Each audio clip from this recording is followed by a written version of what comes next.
We want to make this a celebration because the challenges are many, but our strength is absolute. So, happy World Day for Decent Work, and let's hope next time we meet that we have indeed made some progress. Can I say that I'm delighted to be here with Agnes Jongerius, your president, my friend, and a great trade union leader nationally and internationally. She's chair of our Human Rights Committee, and her contribution to the international solidarity that is required in more and more countries is renowned. I'm also delighted to be here with Kwasi. Kwasi is our regional secretary from Africa, and until I walked in the door I didn't know that he would be here, but he is an incredible strong leader in part of the developing world that frankly is suffering from the global financial fallout of corporate greed, financial greed, in ways that are indescribable.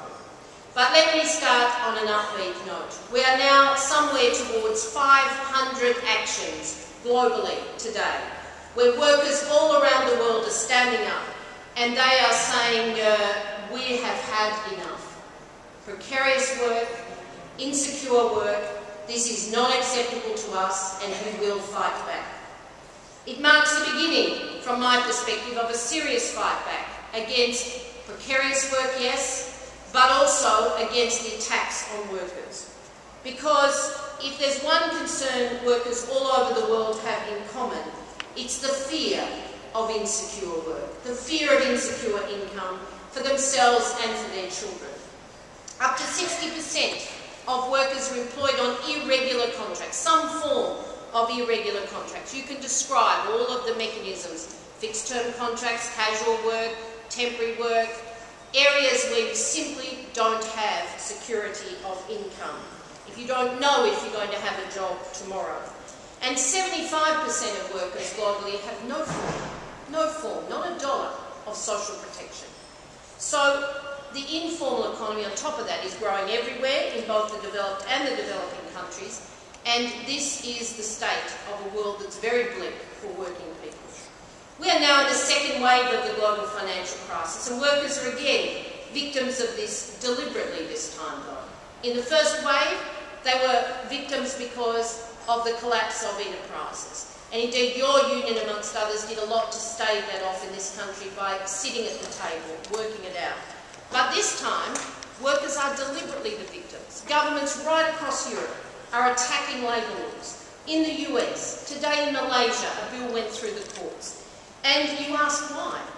What is this? Why is this happening? Is this going to fix the global economy? No. If you impoverish workers, will it actually grow demand? Will it stabilise our economies? Will it do anything about inequity? No. But in fact, what we are seeing is that the Washington Consensus, which we thought was dead because it's a proven failure in economic terms, has now moved from Washington to Brussels. And so you have not just the IMF or the World Bank, but you now have the European Commission, indeed the OECD in its Going for Growth report, saying that the only way to fix the global economy is to flexibilise, not even a word in English, but anyway, to flexibilise, to make more flexible the workforce. What that means is make workers insecure, pay them less. Indeed, that is the neoliberal economics of those who reap the profits from the economic environment, not indeed of workers. We know that collective wealth, secure wealth, has been the strength on which economies like this have created their future. And indeed, we also know a fact that no one wants to accept, but it's proven by those same statistics of those institutions that in fact the most regulated labour markets came through the economy, the global financial crisis, with their economies intact more quickly. The Nordic countries, the Scandinavian countries, right here, despite your labour market vulnerabilities. We have to have a look at what's going on here in terms of global governance. The G20 promised that in fact they would fix the financial sector. Never again would it be in charge of the real economy. The speculative greed would be ended. They failed. They failed. They promised that jobs would be at the heart of recovery. We were there. We negotiated those words. They'd be at the heart of recovery. Decent work. They failed. We now have the highest number of unemployed ever globally. And for young people, it's a tragedy.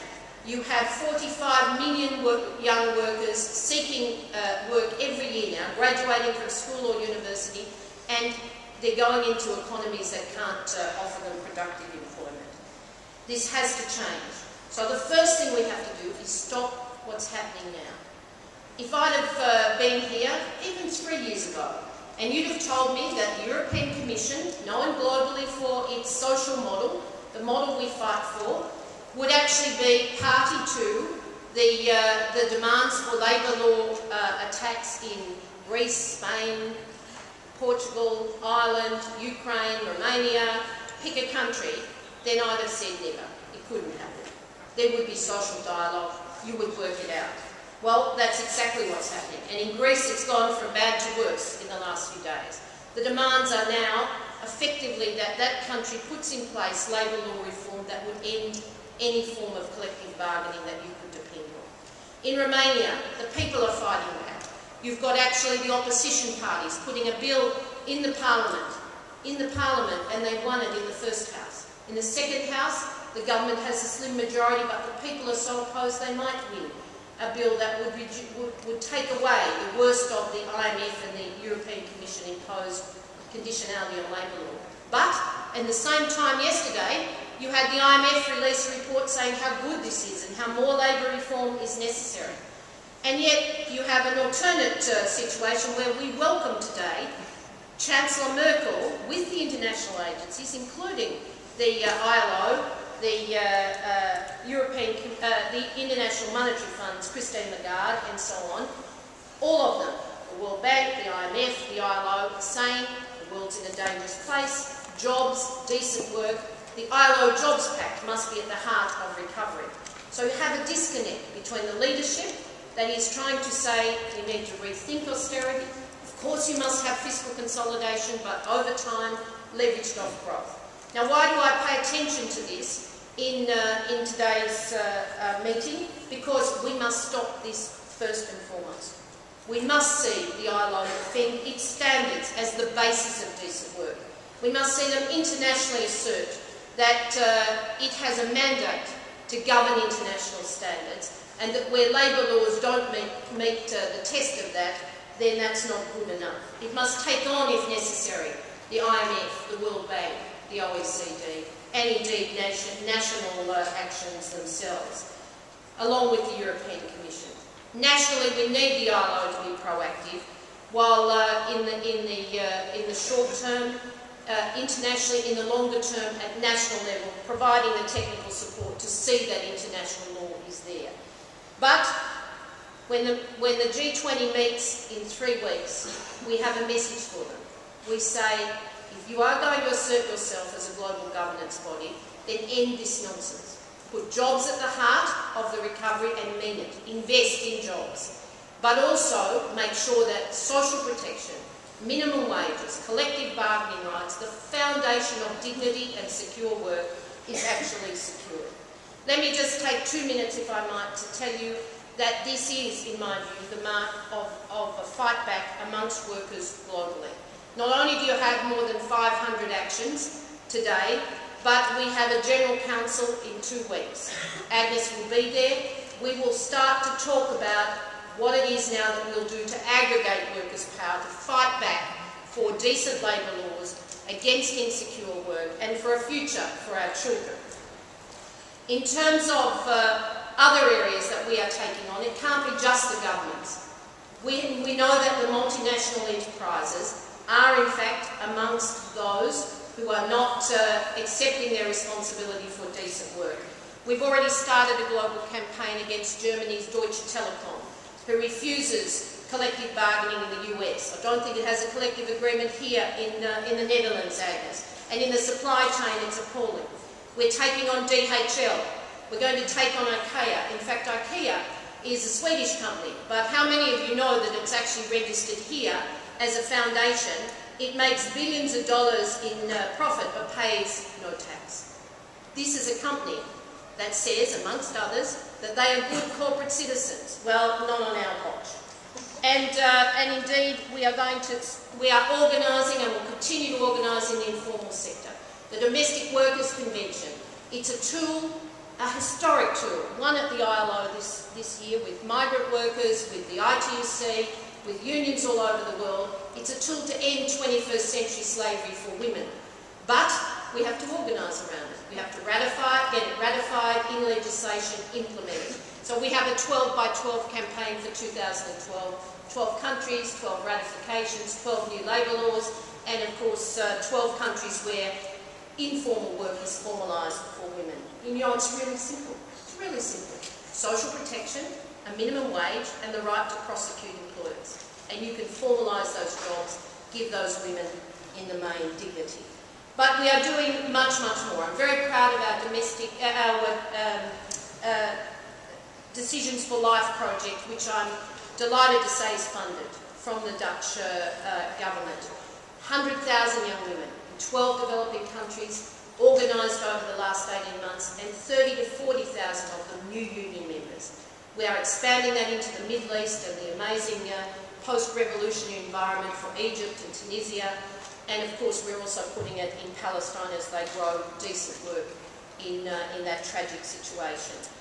We hope that we'll get funding for 14 new countries under a program where labour rights for women will be the fight for decent work.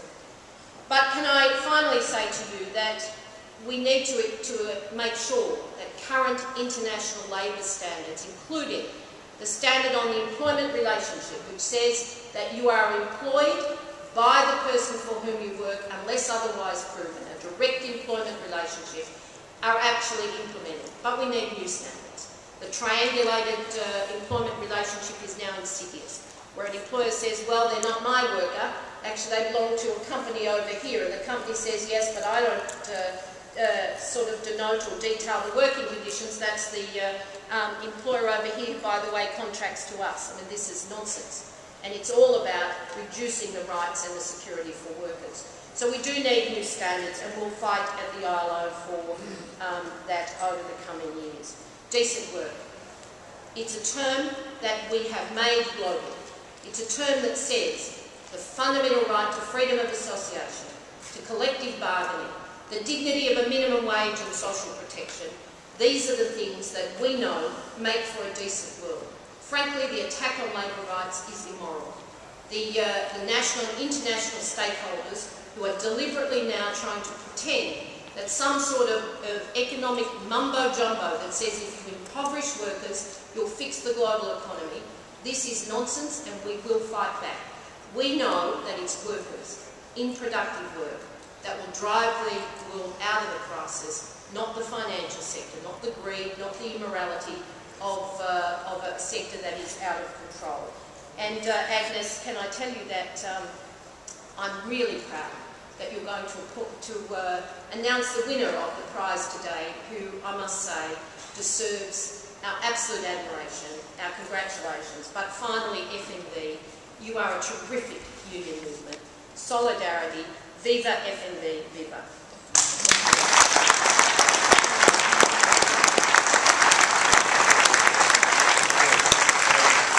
Wie heeft een opmerking, misschien vragen, Sharon, in het Engels? Dus een hoog tempo Australian English, what you heard.